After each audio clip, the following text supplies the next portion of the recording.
মোহাম্মদ শফিকুর রহমান আমাদের সাংবাদিক জগতের একজন নক্ষত্র।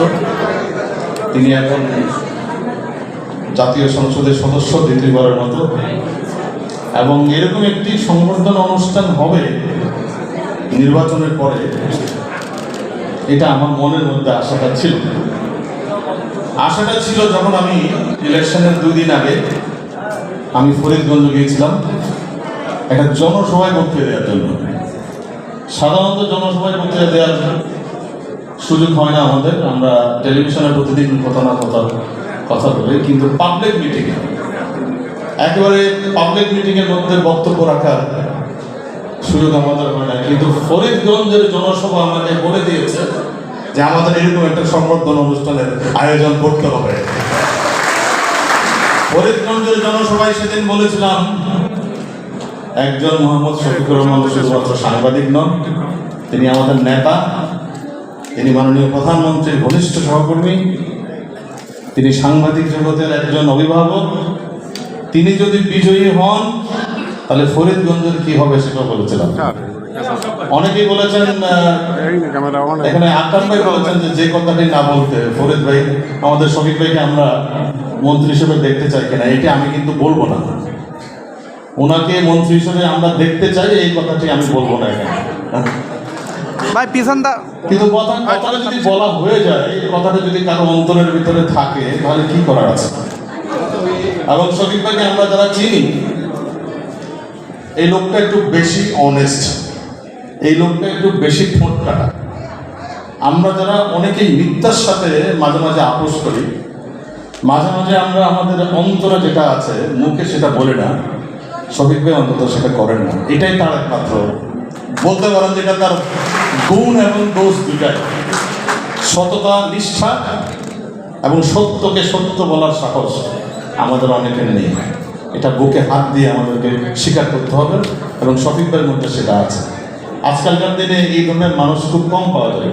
আমার ধারণা ভাবি আছেন এখানে, ভাবি জানেন যে এই সত্যের মুখোমুখি হওয়াটা যে কত কঠিন কাজ। আমি আমার অন্তরের অন্তঃস্থল থেকে শফিক ভাইকে অভিনন্দন জানাচ্ছি, জাতীয় প্রেস ক্লাবের সাধারণ সম্পাদক হিসেবে অভিনন্দন জানাচ্ছি। আমি তারই একজন গুণগ্রাহী, বলতে পারেন তার শিষ্য, এবং এই প্রেস ক্লাবে উনি এক সময় সাধারণ সম্পাদক ছিলেন। আমি এই পথ অলঙ্কৃত করতে পেরে আমার মনে হচ্ছে যে আমি নিজের ধন্য। শফিক ভাইয়ের মতো আমরা পারবো না। ওনার সাথে আমার মাঠেও অনেকদিন রিপোর্টিংয়ে কাজ করেছি বিভিন্ন সময়, সেই 90s-এর বিভিন্ন সময়টাতে।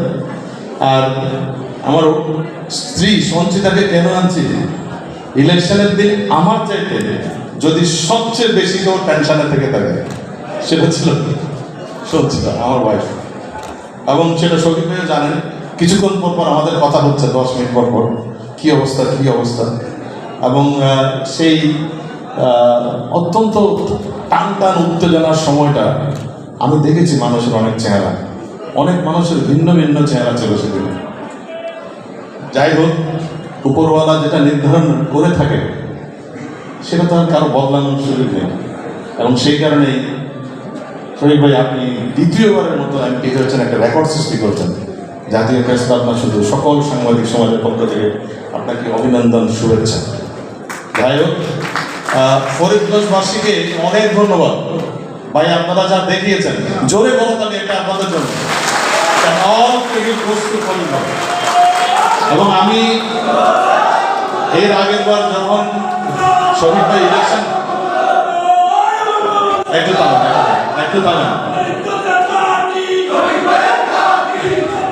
থ্যাংক ইউ, থামেন।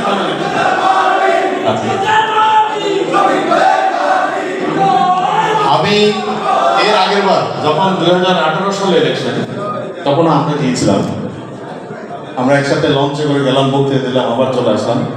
কিন্তু এবার আমি ফরিদগঞ্জে একটু একা গিয়েছি, কারণ আমার একটু দেরি হচ্ছিল এখানে কাজটা সেরে যেতে। ফরিদগঞ্জটাকে আমি চিনতে পারছিলাম, যে ফরিদগঞ্জ 18 সালের আগে দেখেছিলাম এক ধরনের উন্নয়নের ছোঁয়ায়, আমার কাছে এক অচেনা ফরিদগঞ্জ। আপনাদেরকে কথা দিতে পারি, আমার কাছে আবারও অচেনা হবে আগামীতে যখন 5 বছর পূর্ণ হবে সেই। সুতরাং ফরিদগঞ্জবাসীকে আমি জানি, এই লম্বা লিস্ট দিলে সেটি অন্তত 2 ঘন্টা লাগবে পড়তে, কি উন্নয়নের কাজ তিনি করেছেন সেখানে।